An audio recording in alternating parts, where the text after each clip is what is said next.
ভারতীয় premier league আইপিএলে দিল্লি ক্যাপিটালসের আর মাত্র 3টা ম্যাচ বাকি রয়েছে প্লে অফে যাওয়ার জন্য। আর এই 3টা ম্যাচই অতি গুরুত্বপূর্ণ দিল্লি ক্যাপিটালসের জন্য। 3টা ম্যাচই জয় করতে হবে দিল্লি ক্যাপিটালসকে। তাই তো চার্টার ফ্লাইটে এবারে দিল্লি ক্যাপিটালসে উড়িয়ে নিয়ে যাওয়ার জন্য উঠে পড়ে লেগেছে মুস্তাফিজুর রহমানকে।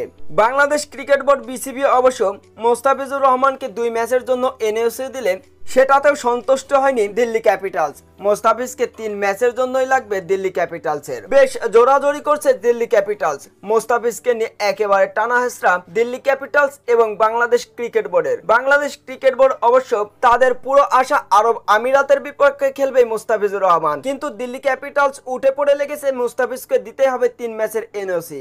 তবে শেষ পর্যন্ত জয় হয়েছে দিল্লি ক্যাপিটালসের। 3 ম্যাচের জন্যই এনওসি পেয়েছে মুস্তাফিজুর রহমান।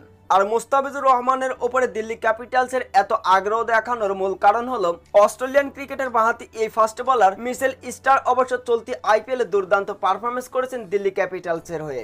চলতি আইপিএলে দিল্লি ক্যাপিটালসের হয়ে সর্বোচ্চ উইকেটও শিকার করেছেন বাঁহাতি এই ফাস্ট বোলার মিচেল স্টার্ক। তবে ভারত পাকিস্তান সংঘর্ষ যুদ্ধের রূপ নেওয়ার পরে আইপিএল ছেড়ে অস্ট্রেলিয়াতে পাড়ি জমিয়েছেন অস্ট্রেলিয়ান এই বাঁহাতি পেসার মিচেল স্টার্ক, যার কারণে আর আইপিএলে আসছেন না দিল্লি ক্যাপিটালসের এই বাঁহাতি পেসার, যার কারণে দিল্লি ক্যাপিটালসের দুশ্চিন্তার এক ভাঁজ পড়েছে। তবে দিল্লি ক্যাপিটালস তারাও কম নয়। মিচেল স্টার্কের জায়গায় কোন বোলারকে সেট করলে দিল্লি ক্যাপিটালস তারা সুপার ফোরে যেতে পারবে সেটাই ঠিক করে নিয়েছে। কেননা মিচেল স্টার্কের জায়গায় দিল্লি ক্যাপিটালসে মুস্তাফিজুর রহমানকে ফেরাচ্ছে দিল্লি ক্যাপিটালস। কেননা ডেথ ওভার কিংবা স্লো ওভারে দুর্দান্ত কার্যকারী মুস্তাফিজুর রহমান। দুর্দান্ত কাটারের সাথে সাথে ইয়র্কার দিয়ে ব্যাটারদেরকে খুব সহজেই পরাস্ত করতে পারেন বাঁহাতি এই কাটার মাস্টার। তাই তো দিল্লি ক্যাপিটালসে বেরাচ্ছে মুস্তাফিজুর রহমানকে। ধর্মশালার স্টেডিয়ামে পাঞ্জাব কিংস এবং দিল্লি ক্যাপিটালসের ম্যাচ চলছিল। তার থেকে ঠিক 20 কিলোমিটার দূরে পাকিস্তানি ড্রোন হামলা করে। আর এই হামলার ভয়ঙ্কর দৃশ্য দেখে দিল্লি ক্যাপিটালসে আর ফিরে না আসার বার্তা জানিয়েছেন দিল্লি ক্যাপিটালস এই বাঁহাতি পেসার মিচেল